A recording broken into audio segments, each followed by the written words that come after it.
Trump's new wave of tariffs, an audacious strategy, or a global risk? The White House has unveiled a new wave of tariffs on dozens of countries that have yet to finalize trade deals with the United States. These measures, presented by the Trump administration as a show of negotiating strength and a way to channel billions of dollars into the U.S. Treasury, are set to take effect in just a matter of days. However, experts are already cautioning that these new costs could be passed on to American consumers, potentially fueling inflation. Let's look at some of the countries facing these new levies and their new rates. Laos is set to face the steepest rate at 40%. Switzerland will see a 39% tariff. Canada, one of America's closest trading partners, will experience an increase from 25% to 35%. India is facing a 25% tariff. Taiwan will contend with a 20% rate. Indonesia is set at 19%, and Thailand, while initially facing a daunting 36%, has seen its rate reduced to 19%, offering a significant relief for its manufacturers. But, as the saying goes, the devil is in the details, and in this case, those details are largely missing.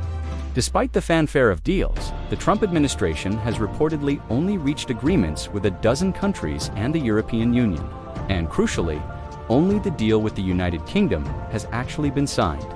This leaves a vast landscape of unresolved specifics and considerable uncertainty for businesses and exporters worldwide. The situation in Thailand is a perfect example of this ambiguity. While its manufacturers were informed of a deal just 2 days before the official announcement, they still don't know exactly what it will mean for them. This rapid process means countries often lack certainty about the precise conditions of what has been agreed upon. Furthermore, there are already ongoing disagreements. Indonesia and the Philippines have explicitly denied granting the U.S. carte blanche to import into their countries, despite U.S. assertions to the contrary. Vietnam, believed to have reached an agreement, has remained publicly silent and is understood to disagree, even with its imposed tariff rate. This pervasive lack of clarity has effectively thrown a wrench into the intricate global production machines of Asia, often called the world's workshop. The case of India underscores how these negotiations extend beyond mere goods and services. Facing a 25% tariff, Indian businesses and exporters, particularly in the textile sector, are in a state of deep uncertainty, unsure whether to proceed with existing orders due to the lack of clear guidelines. Adding to the complexity, the United States has expressed frustration with India's ongoing ties to Russia, specifically its purchases of Russian oil and arms. This has become a significant irritant in trade discussions, but India firmly maintains its sovereign right to import oil based on its national interest.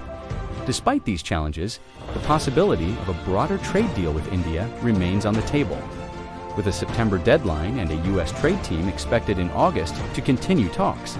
In conclusion, the imposition of these new tariffs by the Trump administration represents a forceful commercial strategy.